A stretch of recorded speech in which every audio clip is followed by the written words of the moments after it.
got NBA legends and players explain what made Tim Duncan terrifying. So in the last Tim Duncan video, it was a long video about Tim Duncan's trash talk and how he used to trash talk players. If you haven't seen it, you need to go watch that video. But I'm excited for this one. We got the legend Reggie Miller speaking on him first. Let's get right into this. Make sure y'all like the video and subscribe if you're new to the channel. Hope you have a good day. Is he the greatest ever? Tim Duncan's the greatest power forward ever. No, but Timmy was a problem. Tim Duncan is one of the GOATs. Like, I don't want to hear no top 5 without Tim Duncan. Timmy got 20, 15. Like, I'm in here like. Timmy is just the ultimate professional, extremely intelligent basketball player. Hey! Man, what a finish! This guy is everything that you want in a basketball player. When the legends of the game are brought up, Tim Duncan's name might not be the loudest, but it always commands the deepest respect. He wasn't loud, he wasn't flashy, he wasn't chasing highlights. What he did was dominate quietly, consistently, and with absolute precision. Tim Duncan was a true definition of fundamental basketball. That bank shot, that was his signature, but it wasn't just his scoring. Duncan anchored one of the greatest dynasties the league has ever seen. 5 championships, 3 finals MVPs, 2 league MVPs, 15 all-star appearances, and he did it while never making the game about himself. Duncan didn't need to dunk on you every play. He would just beat you, out-rebound you, out-defend you, out-think you. He turned the Spurs into the model of excellence for nearly 2 decades. A small market team becoming a dynasty? You don't do that unless you're special. And here's the thing, Duncan's greatness showed up in the details. Every night he was consistent. He gave his team exactly what they needed. Maybe it was 25 points, maybe it was 15 rebounds, maybe it was locking down the paint. His leadership was quiet, but it commanded respect. We look back at NBA history, there aren't many players who won at the highest level for as long as Tim Duncan did. And he did it without ever chasing the spotlight. He was the cornerstone, the foundation, the ultimate teammate. They didn't call him the big fundamental just as a nickname. He was the fundamental of winning basketball. So let's take a look at what NBA legends and players had to say about just how special Tim Duncan really was. And we're gonna start with legends he had the toughest battles with. You thought because Timmy didn't show a lot of emotions or had a poker face a lot that he wasn't a great competitor. Like, nothing could be farther from the truth. There was nothing you could do to intimidate him. He wasn't ready to play against Tim Duncan. He would destroy you. Against Nowitzki. 3 seconds. Duncan shoots, scores, and the Spurs win. He was one of the best all-around players, I think, that we have seen. And of course, on the defensive end, he was a force. So Timmy D, I can't even say we have a battle with Timmy D. Like, how do you battle with Tim Duncan? It was the most silent battle. There is no San Antonio Spurs dynasty without Tim Duncan. It's time to celebrate, San Antonio. The Spurs have captured their 5th NBA championship. Every day, every time I played that guy, he was intense, he was focused, he was passionate, and he played hard every single time. You can't tell that because, for one, he's big, always very stoic in his demeanor, but he was always intense. And just because he never wore it on his face all the time, I think that was his mind trick. That was his mind trick. I'm just gonna be focused and have that laser focus, an occasional little smile every now and then. But this is what I'm doing every day, and we're gonna compete, and I'm gonna play hard, and I'm gonna do whatever it takes to help my team be successful. He brought that every day. Was there someone that you loved, you knew that the motherfucker could back it up, Andy was going to talk it to you? Believe it or not, y'all, Tim Duncan. Tim Duncan, shout to Timmy. Tim Duncan, people would not see him verbally saying stuff because he wasn't talking sentences. Timmy would hit you in phrases. Got you. Ooh, almost. This the worst right here. Nice try. Like subtle shit, no gangster shit, no real hardcore shit, just subtleties to just back your ass up and put you back in like this over here. Like, you know, and then what really pissed me off was when the trash talking wasn't affecting him. So now you spending all this energy trying to rile this up. You know, forgot about your own game. You forgot about that they coming to you that you're supposed to. And then that's when I actually quit talking trash to Timmy because he wouldn't respond or he wasn't giving me the reaction I was getting. I can't really get hype off this. There's no point. Not even looking now, you know. basically no point in talking trash to Timmy, bro. He ain't gonna say nothing to you. He's like, you wasted his time, wasted his breath, basically. That's how he feeling. You know, doing a little, the shoulder shit, and he won't react to that. Yeah. Next thing you know, Timmy got 20, 15, like, I'm in here like, so then I started changing that, you know what I'm saying? And then it was natural too. Sometimes you went to it, two dogs meet in the middle and it be what it is. So. That right there says everything about Tim Duncan. He didn't need to yell. He didn't need to talk nonstop. Just a quick one-liner, a pat on the back, and then he'll go right back to killing you on the court. That's the power of Duncan's mental game. No, but Timmy was a problem. He took one. He went to and took one to Jersey by him damn self. Hey, man. Some of the numbers he put up in that series, dog. Yeah. Most guys, I could speed up and make you play at my pace. I could frustrate you. I could do this and I could do that. But with him, it didn't matter. Because he was going to play at his own pace. He was going to get to his spots. He was going to shoot the shot he wanted to shoot. And I just had to make that shot as tough as possible. You know what I'm saying? With a guy like KG, like I know what he's finna do, so I can make him do something different. And Tim made me start like realizing I gotta do my work early.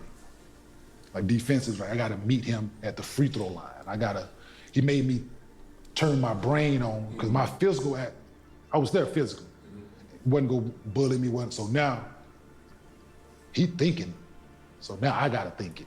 That's the genius of Tim Duncan. He forced you to play his game. While most stars try to speed you up, Duncan slowed everything down. He made great defenders like King and Martin feel like they had to study just to survive a matchup.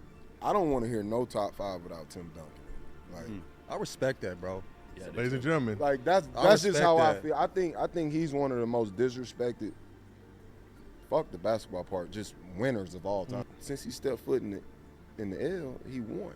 Yeah. He's done nothing but win. I believe. I may be wrong, but from my knowledge, I think he's the most winningest player of all time. So if that's not top 5, on top of all the accolades that come with it, I used to get so frustrated playing against Tim Duncan because I could not figure him out. It's like a player you did not want to play. Like, he was like the most difficult guard. Timmy D. Like, I couldn't figure him out. I finally had a successful night against Timmy. Like, it's not even a great night. It's just, I'm having a decent, successful night. Right. So my young dumb ass decides to go talk shit to Timmy. Oh, yeah, motherfucker. And didn't say anything, just looked at me. Hey, that's that Terminator shit. This is exactly what he did. He looked at me, you feel me? He's jogging down court, he just looks down and starts like kind of laughing to himself. That's so scary. This is the 4th quarter. This dude ran off 16 straight. He hit you with this nigga. He ran off 16 straight. What did you Straight do? face What the was whole you time. thinking? When did you get it like at 4, at 6, at 8? This is what it was. Like I said, I'm trying to get into a verbal, like Yeah, something. yeah. And he never said anything to me. So we go back to that butt tap. Yeah. Like I said, he's running off this 16 straight. Good job, big fella. That's so condescending, bro. And I'm like, this motherfucker. You ready to square off? You feel me? But hey, and I mean, but at the end of the day, it wasn't where it was any ill will. I'm like, For sure, yeah. That was definitely one of my like, welcome to the league. Oh, okay. Like, this might have been like year 2. That's the scary part about Duncan. He could pick his spots. Cousins thought he finally cracked the code, only to watch Tim drop 16 straight and still walk away calm. You better than Duncan? No. Tim Duncan's the greatest power forward ever. He had a lot of help. He did, but he was dominant. But what does he do better than you? He's a better post-up player because it's easier for him to score. Like, yeah, but you were a better scorer. Only because I got the ball more. You got to understand something. There's guys. See, there's some guys we call them studio gangsters. They on a bad team and average a lot of numbers. They're just the best player on a bad team and get the ball more. That means everything. Charles Barkley was an MVP and one of the most dominant power forwards ever, and yet still calls Duncan the greatest. Because Duncan didn't just put up numbers, he led a dynasty and redefined what it meant to be a power forward. So Tim figured me out. I used to do this little trick thing with Tim where when I would guard Tim, I always want him to go So what do y'all have Tim ranked at all time then? Because Tim, at 5 championships, led a dynasty, 15 times All-Star, 10 times All-Defense in the NBA, right? That's a lot of good accolades right there he got. Where y'all got Tim Duncan at all time? Y'all let me know in the comment section. To the middle so I can have my hand on his hip. So every time Tim would jump, I would jump and pull his hip down and try to block his shot, and he would yell at the ref like, he's pulling me down. They're like, where? And it was a little trick I would do, and so the next year, Tim started facing me. I'm like, fuck, I can't do my trick now. And he would just go at me and then spin move, and I can't grab him like one, and we're just hitting shots. I mean, the dude was on a mission. I mean, people forget about Tim Duncan. Tim Duncan has to be, is he the greatest ever? No, greatest what? Power forward? He's definitely the greatest power forward. He's not in but the, we're not doing that. We're not doing that. No, he's the greatest power forward ever. He's not in the GOAT discussion. And I I say that with great. Greatest ever is Tim Duncan in that convo? Reggie Miller says different. Hold on. What he did with Caitlin Clark. I'm getting ready to throw you off the set. No, you know that's not true. No, he's the greatest power forward ever. But we're not going to stretch it to him being in the GOAT conversation. And I say that with great respect for him. 5 rings, 3 MVPs, all defensive player for 10 plus years. That's when you know how high Duncan's legacy reaches. When players start asking not just if he's the best at his position, but if he's the greatest player ever. Who's the first person in the league to bust your ass? Tim Duncan, man. That motherfucker gave me Big Funder, Mr. Big Fundamentals. Gave me like 14 straight points and then hit me on the butt and said, you gonna be okay. I was like, man, don't touch me, man. You gonna be okay, it's crazy. I'll be mad. Bust my ass. Hey, that was the thing about Tim. You can't even be mad at him. He was such a nice guy. You can't even get yourself where you want to fight him. He say the nicest insults in NBA history. Man, I want to talk shit to me so I can get mad. Not, man, he hit me on the butt like, it's okay. Like, you know what I'm saying? Like, you tried. I'm like, man, this is, how do you even get mad? Nah, I'll be mad. I ain't gonna lie. Tim Duncan might get me ejected with that one. Like, he being nice to me right now. But now I remember the story. So they call, I forgot to play. I'm like, shit, I just ran it. But then he gets the back screen to the block. So I fight through all the screen, baseline. Yeah. I fight through all the screens and I beat him there. I'm waiting for him. Yeah, you ain't going nowhere. Boom, bump me, right hand. Okay, cool, come back. Same play again. This time he spins to the baseline, that little one-handed, like a little flip shot. Okay. Yeah, it's like, okay, that's 4. So then they keep running it again. 8, 10, 12, and then timeout. I come to the side, I'm like, Nate, are you gonna help me? He's like, hey, my motherfuckers, you can't stop. I'm like, what? Like, let's double team. Like, he says, nah, that's wild. He's a You just can't stop, huh? That's how it be? Whoa. That's crazy, man. Tim Duncan, he one of them ones. Simple. We double him. Jit going too crazy on the court. I think he finished the game like 28-30. And I'm just, after the game, I'm pissed because he just bust my ass the whole game. Then it wasn't nothing like, he didn't rip through and dunk on me. It was just all fundamental, like shoulder work, jump hook, shoulder work, fade away. I'm like, simple shit. Simple. Didn't say nothing the whole game. No. Simple shit. He was encouraging me the whole game. Keep trying. You got this. You got this. You're gonna get better. Hey, that's crazy. And that's the Tim Duncan experience in one story. He'll give you 14 straight points and somehow still make it feel like he's teaching you, not embarrassing you. Dominant but respectful. That's why even his opponents couldn't help but like him. He's not athletic as far as he's not gonna give you no 360 windmill. He's not gonna give you no backwards dunk or go between the legs, hit the East Bay Funk dunk. He ain't gonna do none of that shit. But he gonna dunk that shit one hand or dunk that shit two hand forward. He's fundamental, and I think that's one of the things that made him a great player, is the fact he didn't step outside his game.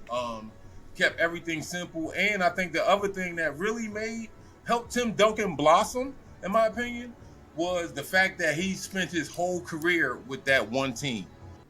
But Tim Duncan, man, yeah, I would have to agree. He's definitely one of arguably the best power forwards. You know, it depends on what people like. But, yeah, the guy, he's a smart basketball player, high IQ, because, again, with him not being that athletic, there's other things that you have to do better to make up for that. That's exactly what made Tim Duncan so different. He didn't need to do any crazy dunks, didn't need a flashy crossover. His game was pure fundamentals, executed better than anyone else. Tim Duncan is one of the GOATs, like for sure. Like that's a fact. Tim Duncan, bro. Dog. I know people, love the Kobe era, but Tim Duncan had a lot to say in that era. Tim Duncan had a lot to say in that era. A whole lot to say and some. Like, Finals MVP, like 50-point games in the same conference. Like, he had a lot to say.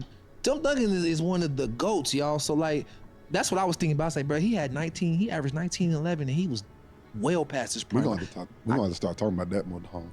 Oh, bro. Hey, put some respect on T. Hey, listen here, bro. He had Shaq and Kobe in the same conference, and he beat them a couple times. Matter of fact, he won in '99, beat them. Yeah. And then they went on the dynasty, and then after that, he like, hold up, let me get my dynasty going.